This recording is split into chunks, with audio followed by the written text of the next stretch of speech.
Prepare for takeoff, please.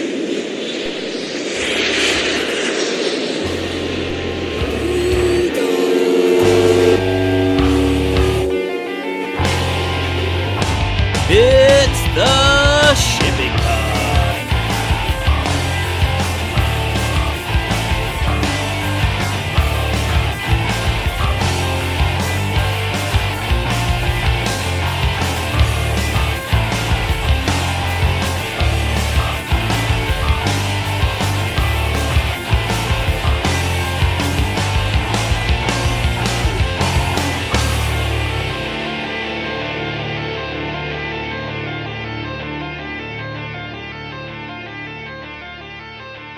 Hello and welcome to the Shipping Pod. This is Tim Dooner here along with Ryan Dooley. Today's podcast is brought to you by Audible. Get a free audiobook download and 30-day free trial at www.audibletrial.com/theshippingpod. Ryan, there's over 180,000 titles to choose from for your iPhone, Android, Kindle, or MP3 player. Can I get one on my Zune? Do they still make the Zune? They do not. You could probably play it if it could do, I don't know, WAV files or whatnot, because they are audible downloads, audio downloads. Can I get them on my Nextel flip phone that still has the chirp chirp button on it for when I'm contracting? Well, if you were on your Nextel flip phone, what book would you be listening to? I would be listening to Team of Rivals, The Political Genius of Abraham Lincoln. Such a book was brought to us by Doris Kearns Goodwin, but on this case, it's narrated by Suzanne Torren. Pretty exciting. I have not read that one. I am getting back into Dennis Lehane's Kenzie and Gennaro series. And I'm starting back with the first one, A Drink Before the War. Nice. We discussed the movie before, Gone Baby Gone. Yes. Great kind of series. I actually never made it to Moonlight Mile. That's the last one. So, and it's been a while since I read through them. So I think I'm just going to go back to the beginning now that I have my Audible subscription and bang those out while I'm driving. I might actually read the book Moonlight Mile, though. Very good. Do they have textbooks on Audible, too? They may. Interesting. That would be worthwhile if you wanted to learn about shipping or other subjects. Maybe you can audibilize yourself, supplementing that with your podcasts. Well, for our listeners, I'm going to recommend The Box by Mark Levinson again, if nobody picked that one up. Ooh. That is about the container that made the world smaller and the economy bigger. That is the tagline of all taglines, my friend. That is, I'm not sure how exciting that book is, but it is relevant to our industry. Yes, sir. Give it a go. Indubitably. Hey, Tim. Yeah. How you doing today? I'm doing good. It's been an interesting week. How so, my friend? Well, we missed out on that great episode of Saturday Night Live that occurred on a Thursday afternoon called the Trump press conference. Oh, you mean the real one? Yeah. It's hard to parodize because I don't think Saturday Night Live, and they weren't on this week, but I don't think there's anything they could have really done to make that more amusing. No, that was So I didn't watch it real time. I was out doing some meetings. I was talking with some people, and I kept getting all these texts from colleagues, friends. I mean, I was getting them. Normally, when something funny happens on TV, if it's inappropriate, I get texts from friends. If it's interesting and important, I'll get it from colleagues. You know what I mean? In this case, I was getting it from colleagues, from friends. I mean, from people I didn't even know. I mean, it was just everyone was saying, you've got to see this. And it was very entertaining. So I watched it later on, but I watched it in its entirety later on. Same thing with me. I didn't have it on TV. I didn't know what to expect from a press conference, but a buddy of mine sent me a text, much as yours did. Said you have to check out the Trump press conference. He's going off the handle about his electoral votes. Oh yeah, he constantly uses that as his lead-in. Did you watch it or did you watch highlights? No, I watched the whole thing. So you saw the part where he laid in about the electoral votes, and then two separate reporters got up and go, "What do you mean? This isn't those aren't real facts." Yeah, he said he had just gotten the information handed to him. Yeah, which is never a good policy.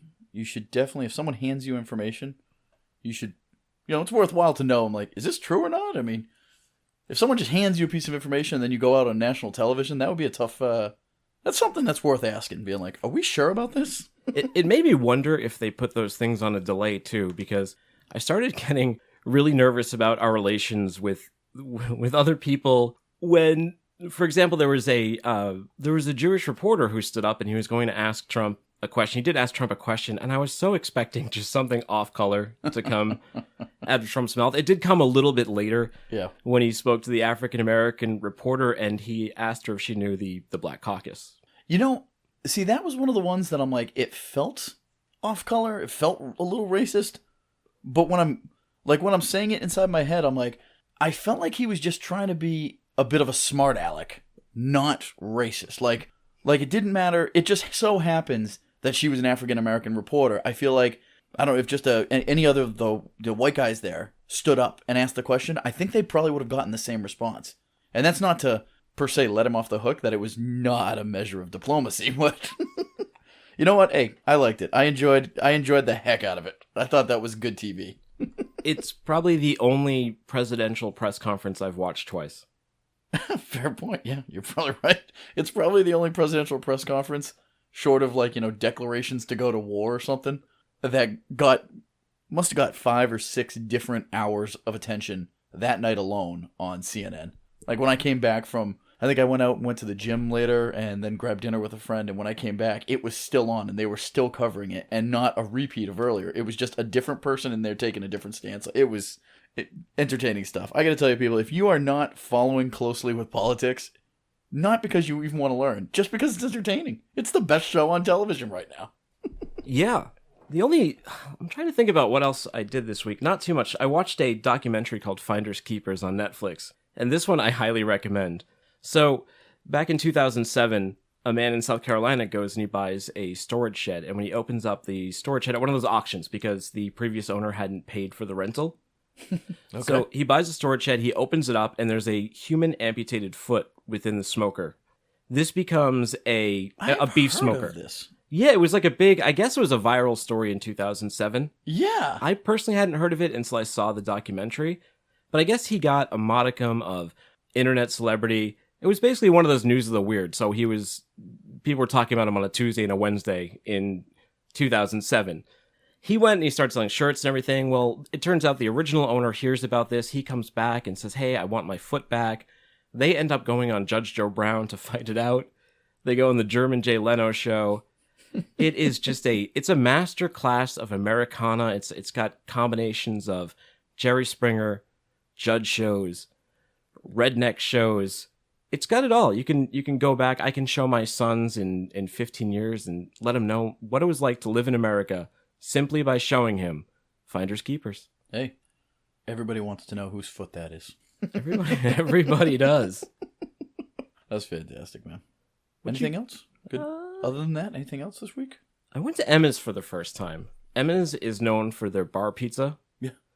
Which one? The one in Bridgewater. Ah. So I've been there, and I've been to Poopsie's out this way on the South Shore, and I know there's a lot of debate between that, Town Spa, Emma's. I don't know. Have you tried them all? Is there one you would pick over the other? Because I would say that Emma's, well, not awful, a little undercooked underneath, a little bit too greasy. All right, not a bad place to take, I guess, your kids to on a really quick stop if you find your way through Bridgewater. But I don't know if I'd go out of my way to go to Emma's again. Well, I am born and raised in Rainham, just over the town line. So I actually grew up about 3 miles, maybe 4 miles from Emma's. So those are my old stomping grounds. Okay. So I will say I am not the hugest fan of their pizza. I always felt that their pizza was a little bit overrated. It's good, and it's fantastic when they do $1 Wednesday pizza nights. I mean, yeah, that works, no problem. As far as the other ones go, I haven't tried Poopsie's. Town Spa, I really like. I don't understand, like, there's some people, though, that become diehards, and I guess it's like anything else, is that I feel the South Shore has tons of good pizza. Like, I have eaten some really good pizza from everywhere, all the way from, Braintree up here, all the way down to Wareham. I mean, some really good pizza. Papa Gino's in Brockton. Yeah. Nothing like a good stabbing to really build your appetite. But it's, there's a lot of good pizza places, so I find it really hard to try and flag any one of them as like a raving, full head and shoulders above the pack. But people become diehards to this stuff. I mean, did you know Town Spa will mail you like semi-cooked dough from their you can make your own pizza at home. They'll send you the dough. If you're like in California, they'll freeze, what do you call it? Freeze pack the stuff like semi-cooked. So you get it, roll it out, and then put your toppings on it, and they pop it in the oven. Wow. Yeah. It's a real cult following. Seriously. Have you heard of Linwood's? I have not. Linwood's is over here in Holbrook. And if you mention the town of, Holbrook's a tiny little town. If you mention the town of Holbrook to anyone, they will immediately say, oh, you got to go to Linwood's. I've been there 3 times. I do not understand what the draw for their pizza is either. It's bar pizza all across South Massachusetts. Bar pizza reigns supreme. And I just don't get it, man. You know who has really good bar pizza? Jovelli's by the airport. I don't actually know Jovelli's, I don't think. It's in the square over there. Not Maverick Square. What is that called? Wood I have Island? no idea. I don't know. Wood Island's the train station. You'd walk over to Jovelli's over there, and the pint glasses say Terminal J on them. Really? But, no shortage of good pizza on the... Not up here, man. There is no shortage of good pizza, that's for sure. I was trying to think of what... There was only one good pizza... Oh, I forget what it is. There's one up in Southie. I'll look it up and I'll bring it back to you next time. Because there was one that stood above the rest when I was working in South Boston. But I'll have to look it up. Well, I'm a carnivore. I typically make my own pizza, though. Really? Yeah. Where do you get the dough? I make it. From scratch? Yeah, dough's really easy to make. It's just flour, water, salt, a little bit of sugar for the browning, a little bit of olive oil. I would literally never in my life do that. Throw it in my KitchenAid stand mixer. Turn it on number 2 for about 3 minutes. Then you cut it in half. You throw it, because this yields, the one I make usually yields 2 crusts. Then you throw it, you got to cold rise it New York style. You got to put it in your fridge. Okay. In either a oiled Ziploc bag or a Pyrex overnight container. Then you let it warm raw. I know how to toss it. I know how to flip it. Maybe one of these days I'll put out a pizza making video. Anyways. That would be awesome. Yeah, you should do that, man. That should be a thing that you do, man. I'll work on it. What have you been up to? Nothing really. It's been kind of a slow week, especially with the holiday. I kind of took it easy. President's Day was upon us here recently, and yeah, I don't have any big news or anything like that. Did you buy a car? I did not. Is that what people do on President's Day usually? Yeah, there's a ton of President's Day sales. Me, I went out and I had lunch down at Baldy's in Lakeville and had a few pints in the middle of the day, and then met up with my parents down in Rainham and had a few pints with them, and that was it. That was my holiday celebration. Came back here and did a rigorous cleaning of the bathrooms in my office and everything like that, and kind of started cleaning everything up. And that was my holiday, man. That was how I zenned out. Wow. I honestly can't think. There was nothing. All I did was just work last week. No big hits. No major sales. No big anything to really speak of. Rolled into the weekend and had a very low key weekend. Went very hard on Friday night though. I will say that. I sampled many pints from many locations in the greater South Boston area. Any that you could recommend?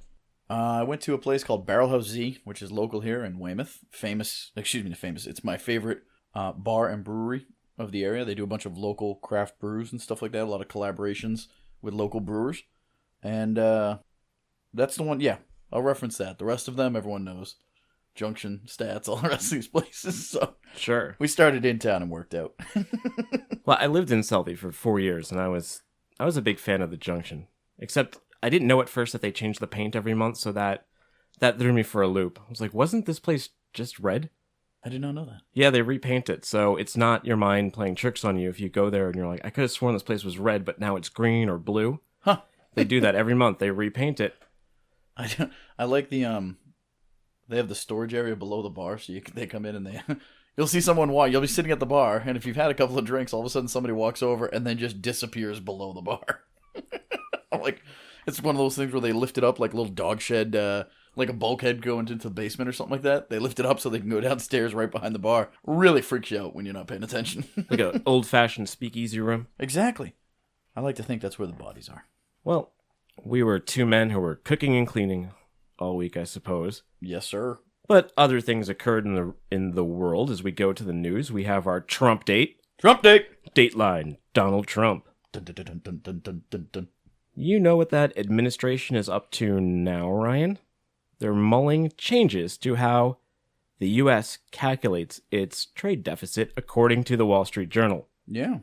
So the idea here is to exclude re-exports from the calculation of U.S. exports. By using a metric that widens the trade deficit, it could give him political leverage to make sweeping changes. So what do you think that does overall, man? Well, the idea behind it, I believe, is that the initial talks that Trump and his administration have had about putting import duty tariffs and taxes have been met with some blowback. So I think what he is trying to do is to, again, leverage the trade deficit and make it look worse. It's an interesting proposition, though, because if it doesn't work, he comes up for, re-election 4 years from now. His opponent can immediately attack him for raising the U.S. trade deficit, correct? Just because he decided to change the metric. Yeah. It's going to be difficult to explain that away to a live audience who isn't as versed on these topics. Yeah. I don't see the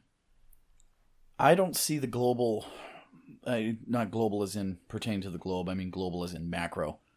I don't fully understand the macro reasoning behind that. I mean, I get his target audience is he's like, okay, I want to increase the trade deficit so that it'll be harder for people to argue against him when trying to impose these tariffs.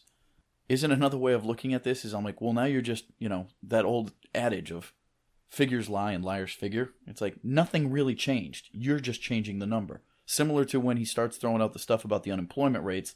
And then when you start digging into it, you find out that he's not wrong about the unemployment rates. However, traditionally when people reference the unemployment rate, they're referring to one of the 6 levels of the unemployment rate.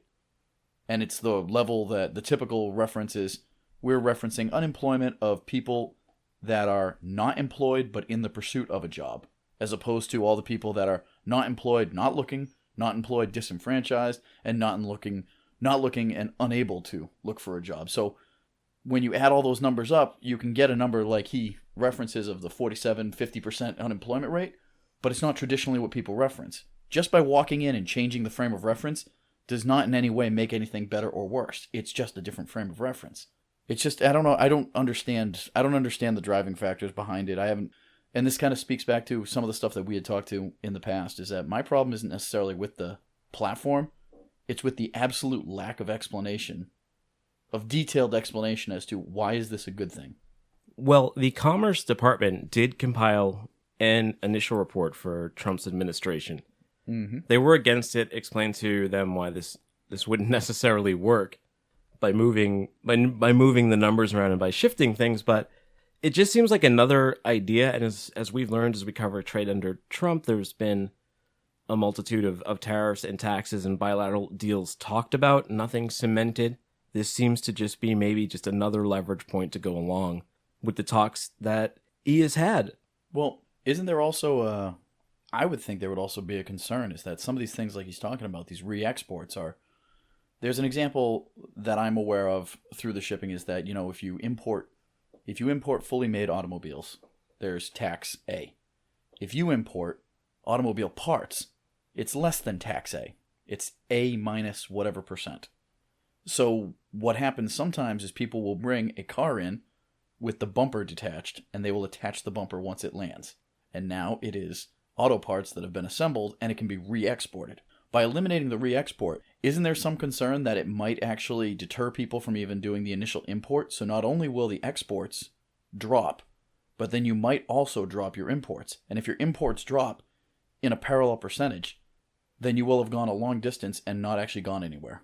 Well, I don't know if this would necessarily affect, like Isuzu, for example. Let's say they bring in, why am I using Isuzu? I don't know. But let's say they bring in Isuzu, an Isuzu Trooper. That's an off-the-mark one, huh? That really is. Are there still Isuzus around? I had an Isuzu Trooper, my first vehicle that I ever had. We're going to run with the Isuzu Trooper. So right. Let's say you're importing Isuzu Troopers. Yes. When they go up to Canada, they modify them so they're showing kilometers instead of miles per hour. Yes. They don't always do this, but I'm using Isuzu Troopers because I know for a fact that they're one of the cars that do this. They bring them into the U.S., they go up to Canada, they either pay duty at the border or they file for NAFTA. It depends on the condition or the changing, as you mentioned. If they bring in a different odometer or something, they've changed the goods. Mm-hmm, mm-hmm, mm-hmm. They can then do what some automakers do. They'll bring it up to Canada, then they'll claim drawback on the good to get the U.S. taxes that were paid when they were brought into the U.S. The taxes paid in the U.S. Let's make a note on that to do a little dig into drawback at some point as well. If we can't get it today, that's definitely something that I would like you to teach me more about. Oh, yeah. Well, we won't go into it today because it's a bit longer, but essentially with drawback, when you bring something in to a country such as the United States, you're going to pay duties and taxes. Mm-hmm. If you then re-export it, you can get 99% of that back if you have a current and active drawback program. I call that rexporting. Yeah, well, that's what they call it too, re-exporting over here. So very well. Yeah, so, I mean, they're trying to move numbers around. I'm not sure if that would affect... I mean, anyone other than what he's using it for, which I guess is to leverage these agreements, which then if they were to put that 20% border tax on there, I guess that is where the real repercussions we'd start to see them. But isn't this also like, hey, I own the local fire department. I'm going to start setting people's houses on fire, so they call my fire department. Well, no, actually, I think that it would be more akin to if you owned the fire department, but you started counting small fires in the woods or something, or you're trying to, it's inflating stats. That's all it really is. Yeah, that's part of my reason that I don't know. I question these things. I'd love to be able to have a smart reason why I'm for it or against it, but I also feel that there hasn't been enough succinct explanation as to, okay, explain to me why it's good. And the articles that I've seen, they all mention it. They all mention what it does, but I've never heard it will be very bad because of this, or it'll be very bad because of this. Or, excuse me, it'll be very bad because of this, or it'll be very good because of this. Yeah. Well, before we move on from Trump, though, let's just take a quick moment of silence for Sweden. Rest in peace to all those Swedish fish. All the Swedish people who lost whatever last night in Sweden. Now, I feel a little bit weird about this, though. Have you seen the articles today? Did something actually happen in Sweden? Yeah, some riots broke out. Oh, wow. And now people are saying, it's like, okay, now that's one of those ones was President Trump offering insane foresight and Nostradamus-like predictions, or did it get caused by him making reference to it and stirring the pot? I don't know. I'm not going to doubt the man. He's trying to bring back Not, though. Like, when people... That was cool. Not... Yeah, like the early 90s no thing kidding. from like 1991 that was big for one of his most recent tweets was, "Give the public a break. The fake news media is trying to say that large-scale immigration in Sweden is working out just beautifully. Not." Well, if he brings back Psych, I'll be all on board. I'd be down for Psych. Well, let's play the funeral dirges, Ryan, because it's time to say rest in peace to Hanjin. Da, da, da, da, da, da, da, da. Wait, that's not a funeral dirge. That's the Imperial March. Oh, still works. Sounds right. You don't have any taps on tap? No. Although that would have been perfect. I wish I had thought of taps before I did the Imperial March. Well, it's staying now, Ryan. Anyways, Hanjin, as we all knew, they were done for. They declared receivership last year. But last Friday, Hanjin... Put a nail in them. Put a nail in the coffin, homie. They are done. Well, last Friday, Hanjin was declared bankrupt by the South Korean court. What added to that, as we've covered before, was overcapacity, lower freight rates, rising debt levels. They ended up crippled with $5.4 billion in debt. Jeez. And they were, it's a big loss, too. They were the world's 7th largest carrier. Indeed. They're an interesting... That was an interesting test case there in what happens when you keep riding it. Overextend. Don't worry, it'll be better next year. And then eventually someone runs out of time. I mean, there was an article in the I believe it was actually a Wall Street Journal article that I read that was linked from one of the industry trade magazines. I believe it was a JOC article that was linked through the Wall Street Journal, and they were saying that for the longest time it was expected not when one of the major shipping lines would go, but not if one of the shipping lines would go, but when one of the major shipping lines would go. And everybody was waiting to see who it was. And it's unfortunate because it just happens to be Hanjin. I mean, but for a good year or a bad year, it could have been a number of others. Hyundai was having a bad year. Yang Ming was not in the bestest of positions. I mean, all of the major shipping lines, none of us are really killing, the market right now. So a couple of bad years could make the exact same thing happen. So it's a very real, I don't know. It's like when you see someone your age pass away, unfortunately, you kind of take that step back and be like, all right, we really got to think about things, guys. Yeah, change your diet a little bit, slow it down. The entire steamship line needs to eat more vegetables and get out and walk and run more often. Yeah, start eating some overcapacity plates, right? Yeah. Of food. It was really interesting, though, when Hanjin went into receivership in September. A couple of these articles stated that there may have been a slight chance to save them, but that would have had to have occurred in the first couple of days, because within a week, none of the ships were docking immediately. Ports weren't letting them in once they declared receivership because they were afraid that they wouldn't get paid. So you had ghost ships out on the ocean. Actually, one of the most interesting stories from there was Rebecca Moss. She's a British artist, and she was doing a 23 days at sea program on a Hanjin vessel that goes from Vancouver to Shanghai. They were right by Tokyo when the receivership was declared, and they were stopped right out at water. She got off a couple days later, but for a bit there, it was a kind of a tenuous situation. Nobody knew what was going to happen, and a lot of workers, engineers, etc. lost their jobs. Yeah. They're survived by Hyundai Merchant Marine. This reads like an obituary. Yeah. Survived by their long-lost brother, Hyundai Merchant Marine. Well, it is when you see a big player like that go. It is, people do take notice. Yeah, absolutely. Now, that's one of those ones we had a lot of very angry and upset and confused customers when, because the biggest part about it, the biggest impact, I should say, across the industry, aside from the fact that there was, just a major loss in the overall industry, they were a part of vessel sharing agreements. So there were situations where other companies' containers were on Hanjin vessels. There were Hanjin containers on other companies' vessels. The problem is, and the problem that I ran into a lot with a lot of customers, is there's a little bit of a misunderstanding in the industry. In a vessel sharing agreement, and I'll touch very briefly on this and we can blast right through it there, a vessel sharing agreement is essentially that one company owns a vessel, other companies rent space on the vessel. But for all intents and purposes, the space rented by the individual company on someone else's vessel is essentially their vessel. That piece of it is their real estate right there. So if you have Hanjin boxes on, say, a Costco or Yangming vessel, when it gets to port, it's our ship and we need it to keep moving. We will absolutely get that container off the boat. However, then customers were being told, we can't release these containers to you because they had no way of knowing whether or not the payments were actually going to be paid to the terminal that were required to. They were holding it as leverage, saying we're not going to release it to you because they went into effectively account status on hold because the company, Hanjin, owed terminals money for other stuff completely unrelated. And we had so many customers that brought in Hanjin boxes that they were trying to export out of America that were now sitting on the terminal and had nowhere to go because they were supposed to move on a Hanjin vessel. And they were saying, oh, if you're a Yangming or an Evergreen ship or a Costco ship, just take it and put it on your boat and take it there. I'm like, whoa, we can't do that. We don't know if anyone will take it, and we don't want to take up space on our vessel to take it someplace that it won't be accepted. And there were a lot of those scenarios, and people kept coming to us saying, we're a good customer.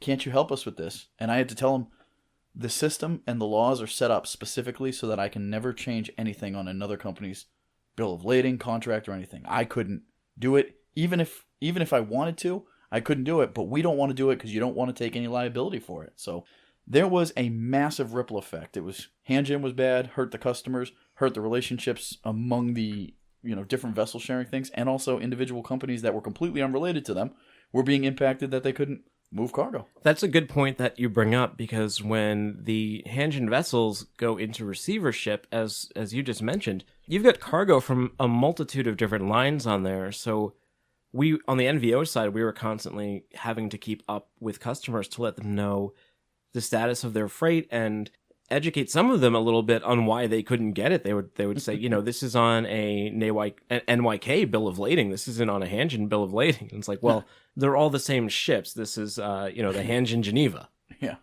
It's an unfortunate thing. You start to really find out exactly who really knows how the industry works and who doesn't when those major problems happen, because you start talking to people and they're like, I just don't understand why this isn't happening. It is tough, though, and it's always hard on especially the customer service side when you want to give a customer an answer, but the answer is just so much uncertainty. It's out there at water. We don't know. We have to wait for these individual governments to step in. We have to wait for Hanjin money to come in, and we have to wait for these creditors to all come to an agreement to allow these goods to port so they can get off the vessel and rolling. I guess you could call it an upside if you have to look for a silver lining on it, is that they were able to change a little bit about how vessel sharing agreements are going. The new alliances now have funds built into them to protect that, so that there'll be money put aside. So, knock on wood, it doesn't happen, but if something like that were to happen again, there will be funds put aside that can be allocated to facilitating cargo, getting off the ships and getting in and out of ports, so that the customers aren't injured that bad. And I mean, that's not even something that they did because, it's just good business. That's something they did because they didn't want... There's a lot of customers who are saying, then we'll make our decision on who we ship with based on who has the highest credit rating right now, and we won't even bother shipping with you. So in order for the rest of us to even stay in the game, we had to come up with a new solution. So it'll be interesting. It'll be interesting to see how the next few years play, because it's supposed to be some rough times, and people are not exactly out of the woods yet. So, well, Hanjin's dead. Long live Hanjin. Hanjin's dead. Long live Hanjin. Yeah, why not? Okay. Long live into eternity. That's what they say about the king. Is that okay? I'm with you. We're in now. All right. Alibaba. We've spoken about them before. They struck an agreement with Maersk back in December. They've just stricken another agreement with France's CMA CGM and Israel's Zim. Zimline. Yeah, and it's this interesting scenario where they're allowing customers to book space directly on their vessels. Interesting. Alibaba has a one-touch system which targets small and medium-sized Chinese exporters who need online services such as customs clearance, logistics, and again, they're giving away vessel space. Interesting stuff, man. Maersk has chimed in about this too, because they, I guess, were kind of the innovator. Maersk said they plan to launch more pilot programs on third-party portals, such as Alibaba's One Touch. How do you feel about this? Well, what's your thought on this? So I think that this is just the steamship line industry is looking at this overcapacity issue, and they're just trying to tap into new revenue streams. They're trying to go a little bit directly to the source, instead of, I guess, relying on brokers and NVOs to handle these goods.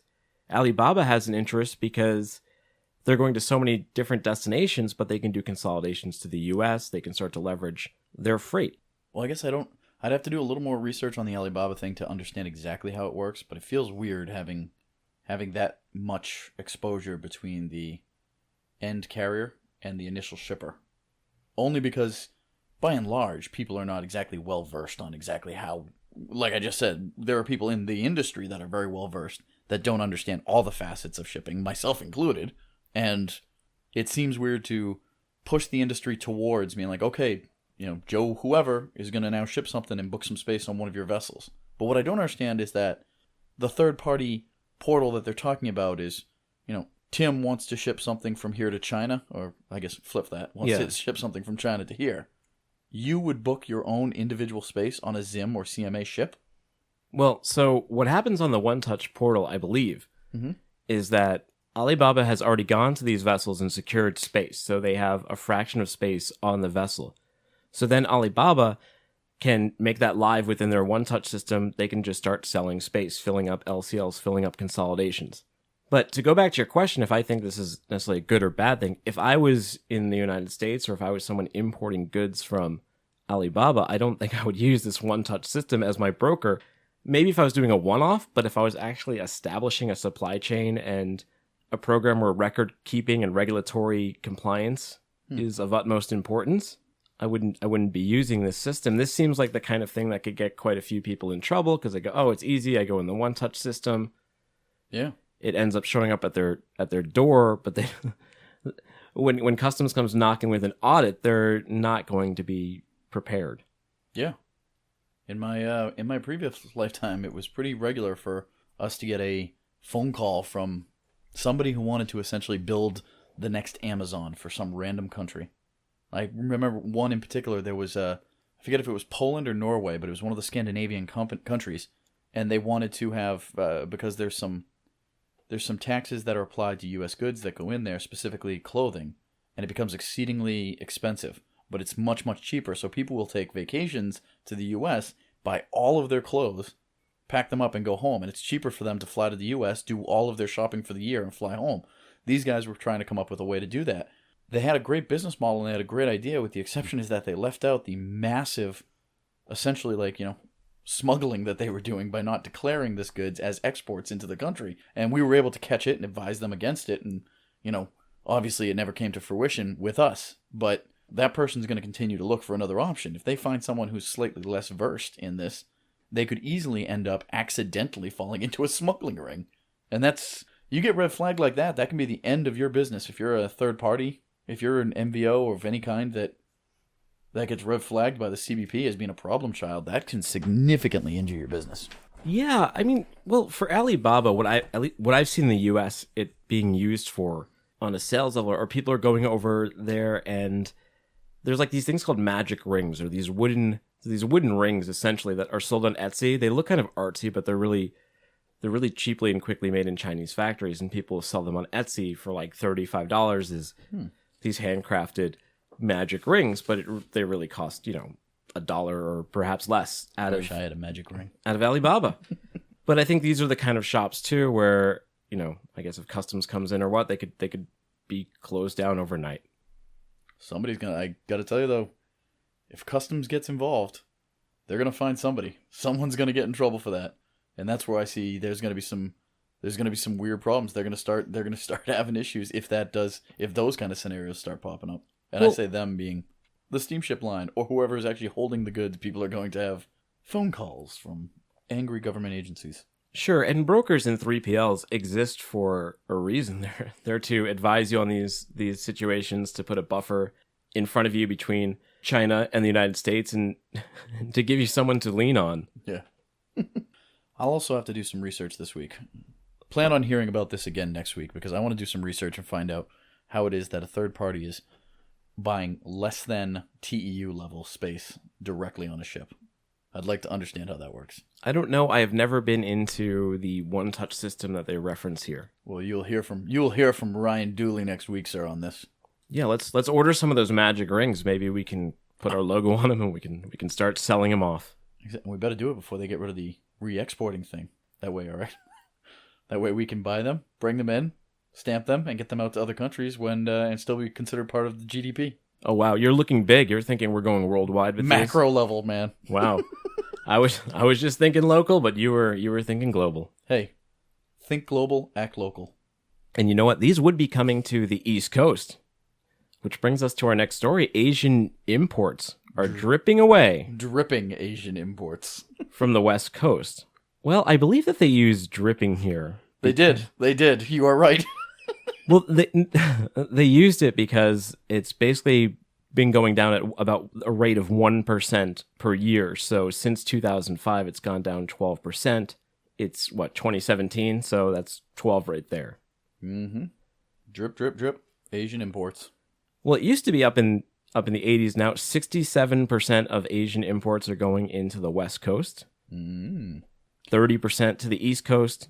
3% to the Gulf ports, according to the Journal of Commerce. Well, port congestion, increased rail costs, increased trucking costs, and increased sizes of ships. Well, that's all one big formula right there, my friend, that says, hey, we're going to Jacksonville, Savannah, Norfolk, Charleston, New York, Boston if we can. Well, they were talking in this article, too, what they think precipitated the initial drip, what started the leak. What was the first drip? Well, they're looking back at, in the early 2000s, an International Longshoremen Warehouse Union strike. So that's the ILWU. They had another strike recently here. If you've been in this business for a couple of years, you remember the West Coast port crisis. That was not a great situation for anybody. It was like the Hanjin thing times 10. Which one are you referring to? The 2001 or 2013 one?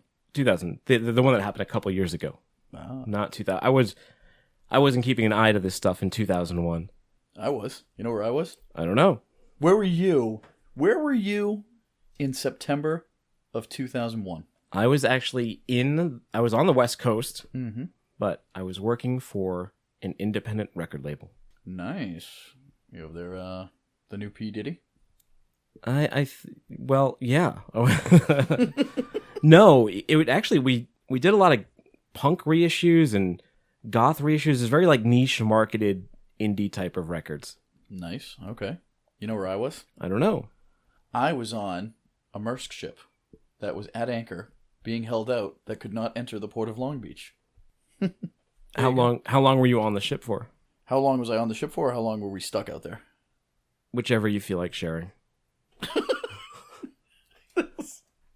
I was on the ship for, I don't know, like 4 months, but we were stuck at anchor for about 2.5 weeks.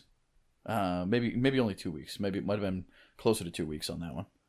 But yeah, we were stuck out there, slow steaming in, and then got to the anchor, and it was on the sea, there was an existing sea of ships. It was crazy. It was like going into a Walmart parking lot at Christmas time when you came in there, but they were all ships. Wow. And the strike itself only lasted a couple of days, and I believe it was George Bush that federalized the National Guard there and sent them in to work the ports until the longshoremen, essentially came back to work. But even then, you miss a day there, and that puts a massive ripple through the system. It impacted Christmas tremendously that year. Huh. Do you recall what the big toy item was that year? Wasn't it like the PlayStation 2? I believe 2001 would put that right in line. Grand Theft Auto 3? Probably. Yeah, that was a big one. And that's why the 2013 one, did they actually go on strike, or didn't they just do a slowdown in 2013? Well, there was a number of issues going on. There was a problem with there weren't enough chassis. There was the contract negotiations. There was employee retaliation. There was employer retaliation. There were people walking off the site. And then what happened, too, is people kept pushing up from Long Beach up to Oakland, up to Tacoma, Seattle, up to Vancouver to try and make ends meet. But before that happened in 2013, this was kind of a slow drip. And part of the reason, too, another thing we talked about recently was raising rail costs. Mm-hmm. BASF Railway and Union Pacific, they basically control the whole thing. And because there's only those two, they can control the costs. And they've been pretty strong-handed about raising rates on the rail. I believe since 2001, they've gone up over 30%. I believe that. I don't know what it is. I don't know what the exact number is, but I would believe that wholeheartedly. It's been kind of a steady increase there since for the past 15 years. Yeah, so you're seeing in a big increase now, too, in increased all-water routing to the East Coast. BCOs are seeing these costs come in. It's not as essential anymore to have your DCs set up in Los Angeles. Los Angeles has gotten very expensive for warehousing. You're actually seeing people move to Arizona and more of the interior over there because of space reasons. I've seen a lot of DCs down in the southeast, actually, surprisingly, and a little bit on the mid-Atlantic. I don't know what we refer to Tennessee as the South Atlantic, so I don't know. It's kind of in the middle of the way though. But I've seen a lot from Tennessee. You see a lot down in South Carolina and Georgia. Get a lot of it. I mean, land is cheaper, stuff is cheaper, cost of living's cheaper, your labor down there is cheaper, but then it also does have that added benefit that these places are located respectively in between 3 or 4 major seaports on the East Coast, as opposed to on the West Coast, you really only have California eats up 2/3 of the country and only has 2 major seaports. Yeah, and you're seeing a 12% increase in the imports to the East Coast, so it's sort of like if you build it, they will come. So as more and more containers started to come over there, more DCs were built over there. The East Coast, the West Coast was kind of a natural porting partner for Asia just because of location alone. No matter what you do, speed is always going to be, even on its worst day, the West Coast is always going to be faster to get your goods from there to Maine. If you want to go to Portland, Maine, it is faster for you to get an import into the port of Los Angeles, even if it sits there for 5 days. Get yourself a trucker. Even if it takes the trucker 5 days to get across the country, you're still only looking at 5 and 5 is 10 plus the 12 days there, 22 days. Your minimum all-water transit is going to be in the high 20s to get from Shanghai to New York, plus a couple of days for drayage. So it's all speed. It's all just-in-time logistics pressure that will keep the West Coast pairing alive. That makes the most sense. Yeah. But shipping to the East Coast no longer cost prohibitive, actually becoming quite a bit cheaper. So if time isn't that huge of an issue, you're going to see an uptick. And supposedly this isn't going to go away. You're only going to see an increase in the percentage of goods coming onto the East Coast. And it won't be huge, but it could be 1% a year. I think it's going to be, I think it's actually going to pick up speed, to tell you the truth. If I'd say the way cargo is peeling away from the West Coast, because think of it like this, all right? All of these companies that run steamship lines and that have, DCs and, everyone involved in the whole circuit here. They get put into a pressure situation with congestion strikes and everything in the West Coast, essentially holding the industry hostage to try and make their particular aspect of it more expensive.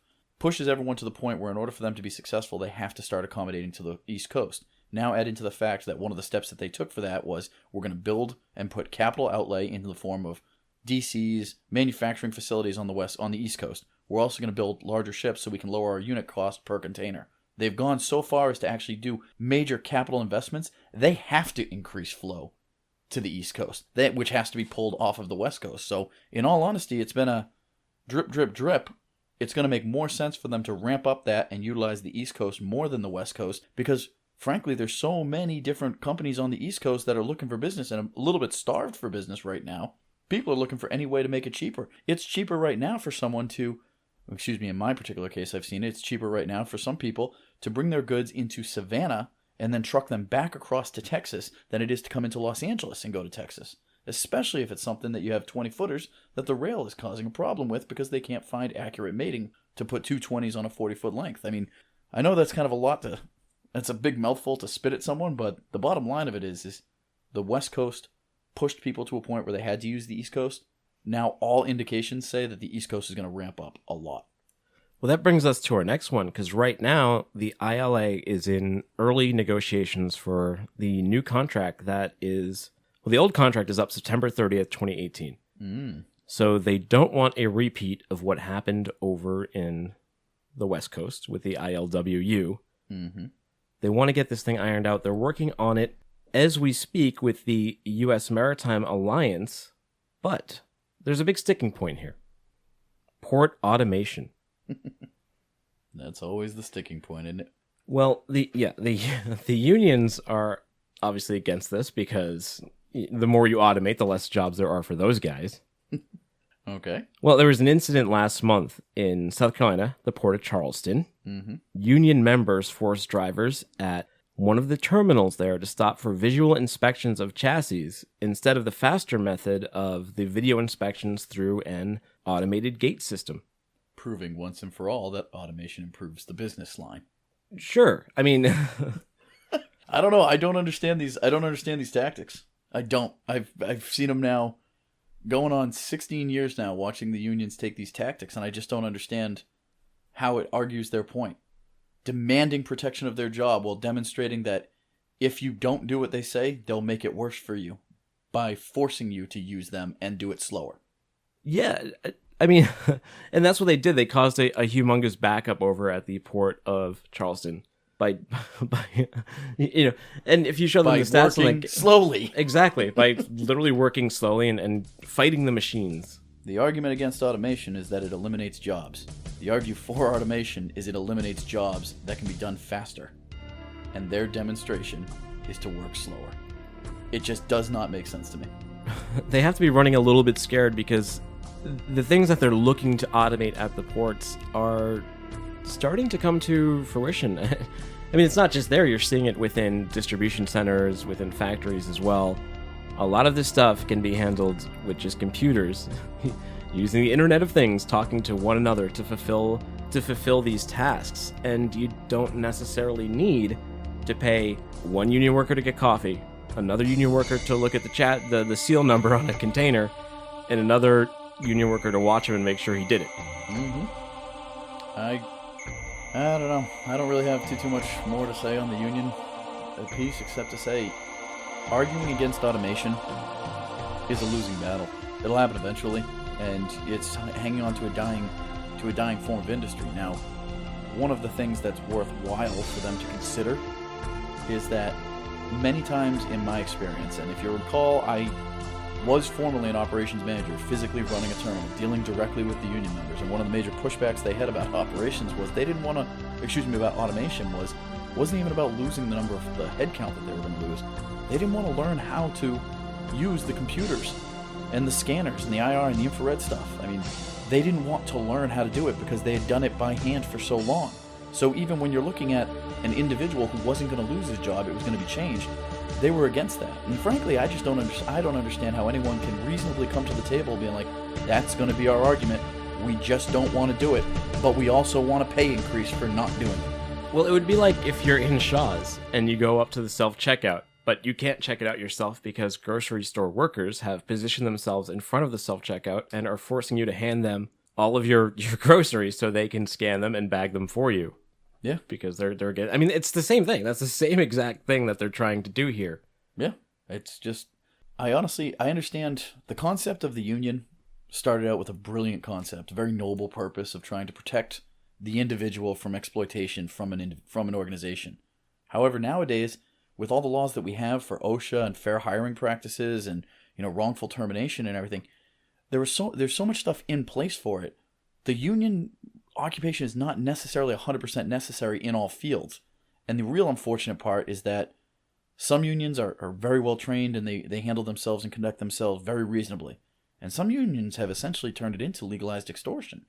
And it's a problem that you see is that it's part of the reason why we can't compete in some of these markets. Look at Boston, for instance. The costs of operations in Boston are the reason why there's less transit and traffic into Boston. There is enough business up here in the New England market to support an increase. You'll never be New York, but an increase in traffic on steamship lines. A lot of them don't come here because the operational cost just becomes too high. Well, it's not deep enough, really, either. Well, yeah, if you're talking about the mega ships, but there's plenty of ships that can fit here that still choose not to go here. There's only 5 companies that go here. There's over 20 companies in the East Coast Caribbean trade that do business here that could utilize a terminal up here. So it's not a size thing, it's 100% an operational cost thing. Size does not matter in this case. Apparently not. Hey, so if computers at some point were declared people, could they one day join a union? Wow, there is a thought for the ages right there. If computers became sentient, would they unionize? Yeah. Could they? Have you seen the stuff on Jose Canseco, though? According to Jose Canseco's recent tweets, computers have become sentient, and they are actually causing wars, famine, and strife all over the world. A Skynet thing is apparently really happening, according to one Mr. Jose Canseco. It could. It probably eventually will. There you go, man. James Cameron, the soothsayer. Indubitably. So what else we got, man? That's all I got for news. News and Trump date already? I felt like it went fast. I enjoyed that one. That was a good talk, man. You got anything else? The only other interesting thing that I was looking at, it doesn't have a direct correlation to the transportation. It's kind of peripheral here. Is that there's been a metal resurgency here, over 30% in the last year. So, due to a stimulus package in China, there's the demand for copper, where it's being consumed. It's 40% of the world's copper is consumed in China. The demand has just skyrocketed. And the only reason that this really loops back around to us there is that it's starting to cause the charter business to boom there, just with the bulk ships carrying copper and making their way over there. So if you have any interest in copper, I'd say double down, because they're saying that the demand for copper is expected to outpace production in 2017 for the first time in 6 years. So if demand outpaces supply, it's going to get expensive. That's all I got on that, man. Copper. That's where it is. Well, Ryan, if you want to bring copper into the United States, you're going to have to deal with a seller. A seller, you say? Oh, yeah. But how will I know who handles what liability? Well, Ryan, you're going to need to use something called Incoterms. Incoterms, you may ask, what are they? What are they? Well, they were published by the International Chamber of Commerce in 1936. Incoterms were created to set a standard for the terms used between the shipper, the carrier, and the buyer. Since their publication, Incoterms have been revised 6 times up until our current set, which were drafted in 2010. And ultimately, they're used to alleviate or reduce confusion over interpretations of shipping terms by outlining exactly who is obligated to take control of and or insure goods at a particular point in the shipping process. And I like it. I used an important word there. Insure. Insure. Yeah, because... Why is that so important, Timothy? Well, Incoterms, no matter which one you're using, deals with liability. It's outlined within your contract. Indeed. Indeed, sir. Yeah, so Incoterms are really all about who is assuming risk over goods at what point when they are purchased overseas from a seller. Yes, indeed. Now, when we're talking about Incoterms, who determines what Incoterms are going to be used? That is an agreement determined between the buyer and the seller. There are 4 main groups of Incoterms. The main ones are the E, the F, the C, and the D group. Mm-hmm. E simply covers departure. The F group is main carriage unpaid.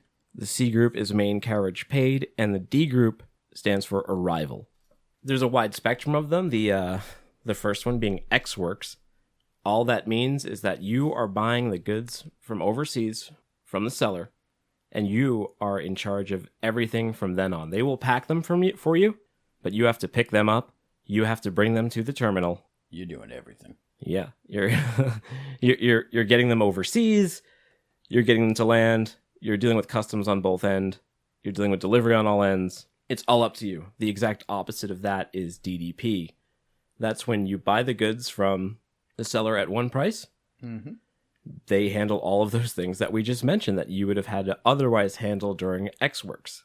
So, if you're buying a good in X Works terms, you will be able to have full visibility on all aspects of price and essentially be able to determine, I guess, maybe that's the incorrect way of thinking of it. I mean, you definitely have full visibility with X Works on all aspects of the costs involved. And then, like you said, inversely, if you're going DDP, you get one bottom line number. You have no breakdown, correct? This is true, but in DDP, you assume no risk. In XWorks, you assume all of the risk. So while you do have all cost visibility, all cost transparency, you also have to worry about things like getting the goods to the port via a foreign trucker. You have to deal with perhaps a foreign insurance entity. Something happens overseas, you might be dealing with a claim in a court in China instead of one in the United States. Mm-hmm. So XWorks, well used, definitely not the most popular term. The ones that you do see quite a bit if you're a customer who wants a lot of visibility over the cost of your cargo, you're going to see the F terms there. Those are the FCA, the FAS, and the FOB. Those stand for free carrier, free alongside ship, and free onboard vessel. FCA, unlike the other two, FCA can be used on a term of sale that involves an airplane, rail. It's a true multimodal term, where FOB, FAS are only ocean-specific terms. I like the ocean specific. I like the ocean. Makes sense to me. Well, so if you were buying something FCA and it's an air shipment, you need it quick. Mm-hmm. What that means is the seller would be responsible for packing the goods together, loading them on a truck, dealing with the export customs declaration, and bringing them to the actual airport or your broker. It depends, whomever you name. And it's very important that you name what port things are going to. Yes. Especially when you're using shipping terms that you have to take over at a certain point at. Yeah. Well, also, especially in the airfield, seeing how most airports can get your goods to where you need to go. You're limited on the ocean side. You either go to one ocean port or not. On the air side, I feel like within 2 hours you could reach multiples. So it's probably a good thing to have nominated. Yeah, and with something like FCA, you're assuming, as we mentioned, risk. You're assuming all of the risk once it actually gets to the airport. So this is the point where you have to talk to your broker, and you would arrange the air cartage to the United States or wherever you may be going, customs clearance, and ultimately the delivery and the insurance as well. Nice. Which is a big one, because if anything happens to it once it gets that airplane, it's all on you, aside from the limited amount of liability that carriers give you. All carriers have some inherent insurance in there. Mm-hmm. And we will do an insurance podcast, but not today, because that is a lot to chew, especially when you start getting into things like general average. We need to bring someone on who's a lot smarter than us for that one. Yes. And we'll also have to bring a lot of coffee. Yeah. that subject can get a little dry. Well, so FCA though, that's I usually see it when we're dealing with airlines. The equivalent for ocean would be FOB. Mm-hmm. And that's basically the same. You're buying it for a certain price from the seller. And they'll usually have these line itemed out on the invoice for you. So you can go to your seller and ask them which term of sale this will be presented. And that is the most important first question to establish with them, because that's going to dictate something. If you bought something X Works, for example, it's just going to sit there on their dock. Yeah. Well, it's also important for the pricing aspect too. Absolutely. If you want to make sure that you're providing them with the cost associated with their exact terms of sale. Yeah, you own this box that's now sitting there in China, hasn't even cleared customs yet. Indeed. But so FOB, they bring it to the steamship line for you. Mm-hmm. And that is, again, when you would take over from there. So you're going to deal with the overseas cartage, insurance, all of that stuff. And when you go down the line with these Incoterms, the thing that changes is liability and risk. Those are the F terms. And again, the reason why someone would go with an F term is, as Ryan had mentioned under X-Works, you have the most cost visibility on your freight. You're going to know what each part of your supply chain costs when bringing it in. Yes. It's important to have your visibility on these things, especially if you're going to be a third party. If you're going to be a third party like MVOCC, it's important for you to have the visibility on these things so that you can be able to mark up correct aspects of the freighting versus, sometimes if you wanted to offer flat fees and pass on all, costs as a through cost to the customer, that's the way you want to go. My personal preference and things, and like I say, this is just a personal preference from a pricing standpoint, is the F terms that have like FOB and the other ones, they're FAS and FOB show enough visibility. X-Works is a lot of visibility because, frankly, export customs clearance can be tricky. That's best left to the people that are local.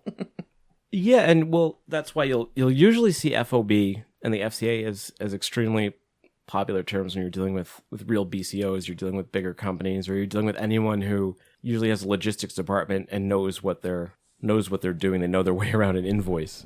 If they're a high-flying logistics specialist. Yeah. I like it. What else you got? Well, the C terms, these are when you're buying from the seller and they control who is sending your shipment where. So they get to pick the carrier. You name the port, but they get to pick the carrier, whatever broker they use. And their obligation on the C terms is to make sure the freight gets to. So if you have CFR, which is cost and freight, CIF, cost insurance in freight, and CPT, which is carriage paid to. CPT. Yeah. And these are all different terms where... I'm unfamiliar with that one. CPT, carriage paid to. Yeah, I forget how that one's applied. Do you know off the top of your head? I have it here in front of me if we don't. It's the seller pays the carriage of the goods to the named place and destination. So the only difference between these two terms really is that carriage paid to covers everything except for the customs clearance on your side. So it's the freight, it's the delivery overseas, it's the delivery here. Mm-hmm. And the only thing they're not doing is clearing it in the U.S. So once it clears customs in the United States...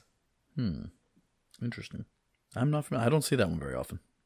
Well, I shouldn't say I don't see any of these very often now, but in my previous lifetime of the 3PL world, I did not see CPT all that often. Yeah.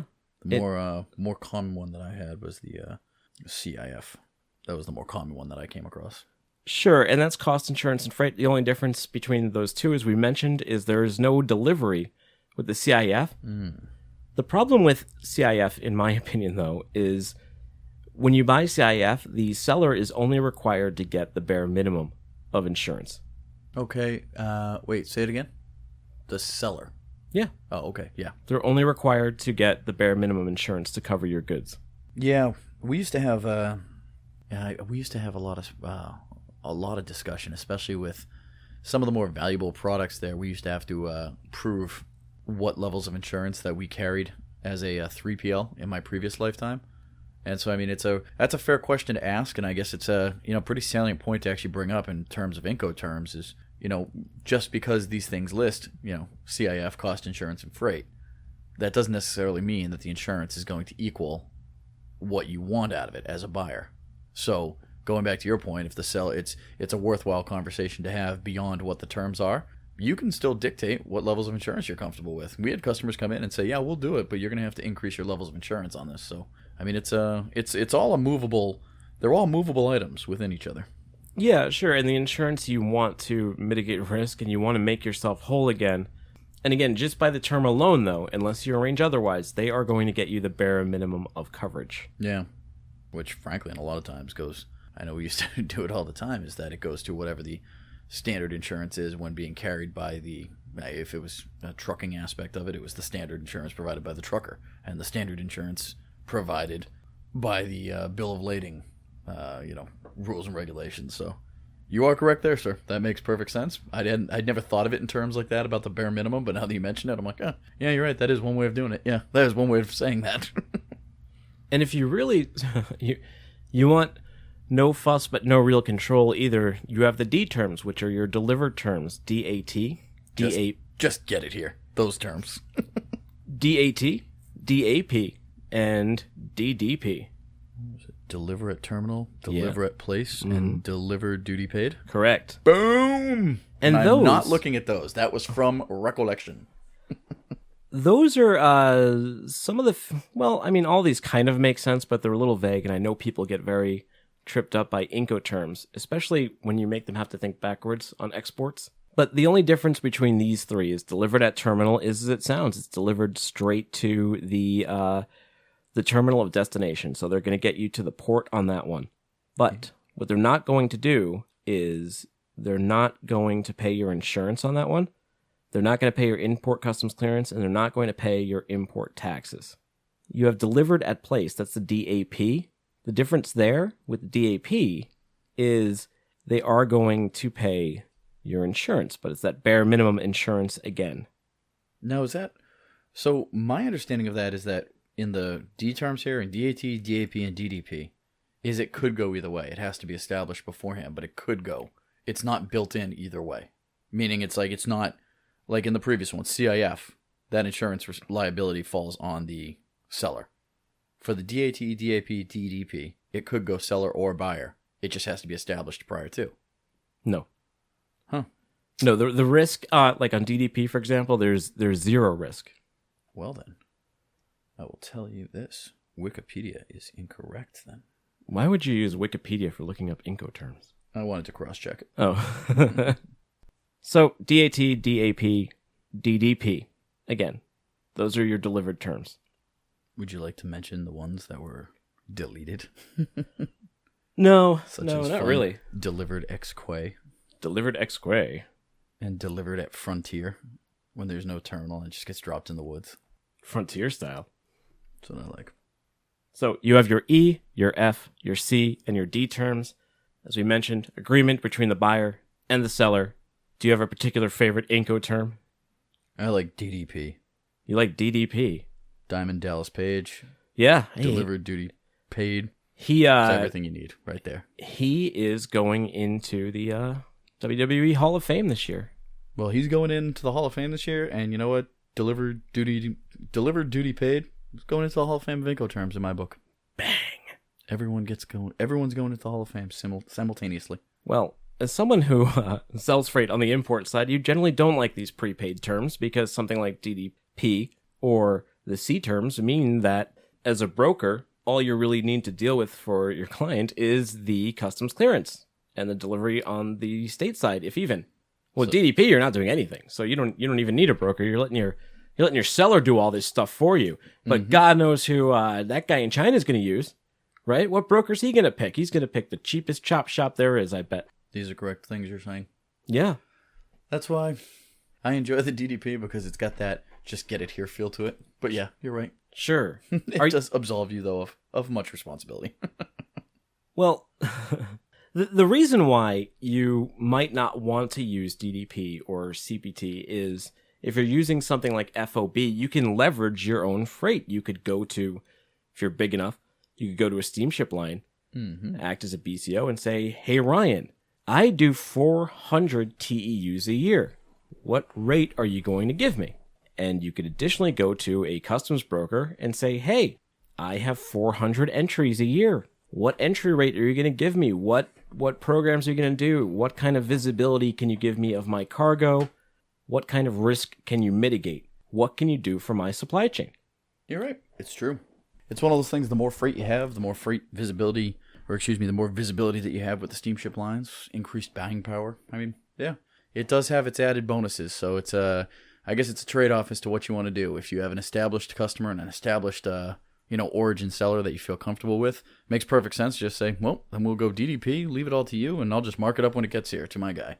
If you are, though, in the position that you're referring to, where you're going to try and utilize the freight to try and leverage your own costs with the expectation of being able to use that across the board to other customers, yeah, then you have to start diving in. Pick up a little more liability, but pick up a little more latitude. So, yeah, and I think that you kind of use the reverse when you're exporting, because again, on that end, if you're the exporter, would probably want to do DDP, because then you can go out and use the leverage from your import side to start doing exports to whomever's buying from you. Sure. And you can leverage that strength. And you can make yourself a bigger margin. The same thing that the Chinese guy overseas is trying to do to you when he wants to put you in something like CIF or, DDP, the D terms. Yeah.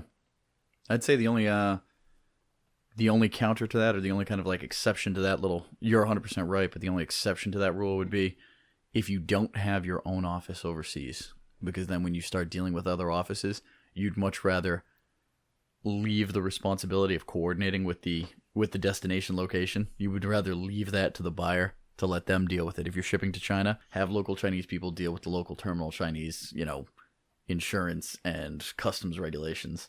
I used to prefer the deliver at terminal type stuff. No, yeah, that is a very good point. Even if you're just doing one of these C terms here, if you're the seller, where you're getting it, you're clearing the U.S. customs and you're getting it to the port of China or London or wherever you're sending it to, you get it to their port. Mm-hmm. Customs varies by each nation you're in. Let them deal with that stuff. Yeah.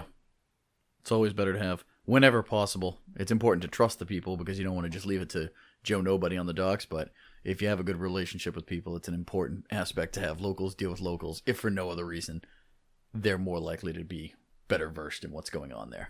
So, yeah. We used to use a network of partners back in my 3PL days. We didn't have offices overseas, so we had a network of partners. Do you use any mental tricks to remember any of these terms? I don't. I just keep a cheat sheet taped to my computer. Do you? Do you have a, what do you call it, a mnemonic device? No, but I just mentally have them categorized into those 4 categories of the E, the F, the C, and the D. Ah, well, there you go. That works. But those are basically Incoterms. They're not that... I know a lot of people get scared by them because there's 11 of them, and it seems like quite a bit. But yeah. I think when you do break them down into those categories, you can understand at least the concept of them, of what each one is doing, the responsibility that each one is dictating to between the buyer-seller relationship. Sure. It gets it looks more complicated than it is simply because you start digging into each one of the individual steps involved in the shipping. And so when you look at even if you look at the breakdown of the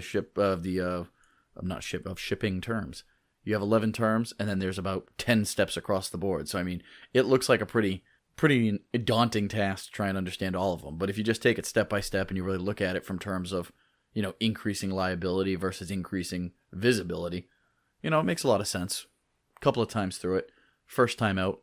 Yeah, there's 11 or 12 of these services that are covered under the Incoterms, from loading on the truck, export customs declaration, carriage to the port of export, unloading of the truck at the port of export, loading charges at the port of export, carriage to the port of import. That means on whatever vessel it is, be it an airplane, a ship, perhaps rail, because these can be used domestically too, these terms of sales.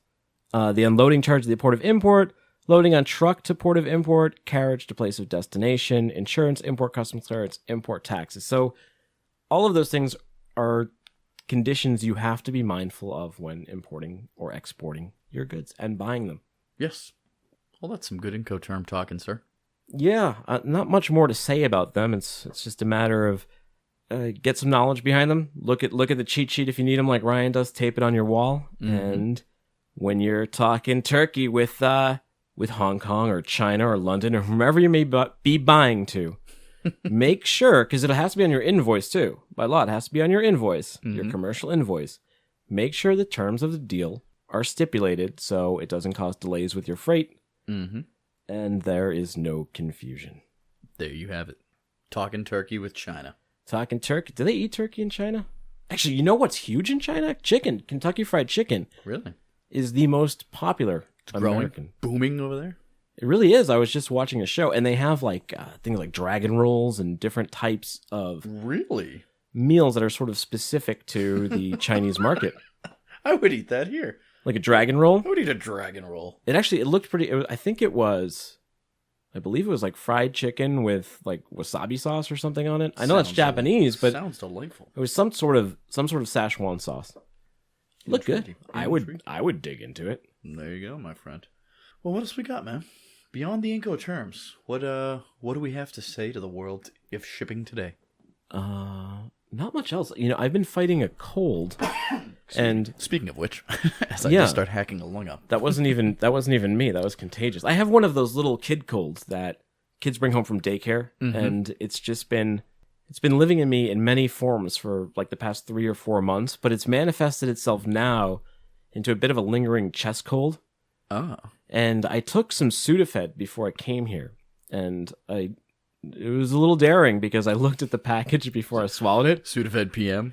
No, it expired. It expired in 2015. So I don't know if this is inert Sudafed that I took, but at the moment I'm not coughing or anything, so it's doing its job, even if just a placebo. So there you have it, people. If Sudafed is expired, you got a window of about 2 years after that to still ride that pony. Well, only if I'm here next week. I mean, I could drop dead from old Sudafed. Can you? I don't know. Yeah, you could die from old Sudafed, but you won't cough at all at the end. You can make what's behind it? You can only buy a certain amount of Sudafed at once, right? Because people make meth out of it. Yeah, is that what you were doing, or were you buying it just to have Sudafed?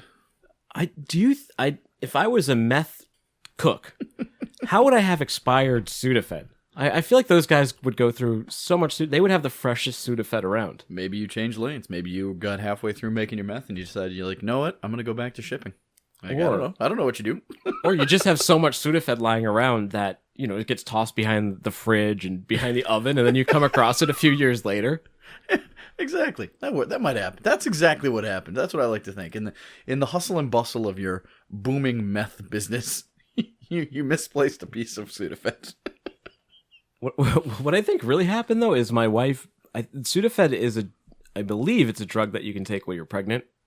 Oh, really? So I think she had that in 2014 when she was pregnant with her first kid, and that's why it's still in the cupboard. She tends to keep things for a while in terms of drugs. She has like a little taco purse, and I've opened that up one time because my stomach was hurting, and I asked her if she had some like Imodium. And I went in there and she had Imodium, but it expired in like 2008. And this was, I don't know, 2013, 2014. So she keeps old drugs around. That's important to have old drugs. Yeah. Maybe they get better with age. It's like a fine wine. Yeah. Like a fine Sudafed, better with age. Just yeah. That's what I like to think, man. That's what I like to think. So you got any events upcoming or something like that? I mean, I know we have we have the TNT event coming up in April. We have the seafood show coming up in March that we've talked about. Anything else new event-wise that we have? Well, what is yeah. When's the 28th? That should be coming up soon, right? That's today's the 21st. That'll be 1 week. Yep. Right? That'll be 1 week from today.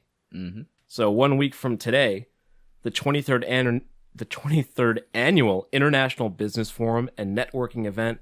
It's the Boston Export Center. No, it's not. It's put on by the Boston Export Center. Mm-hmm. It's at Morgan Lewis, 5:30 to 8:30 in Boston.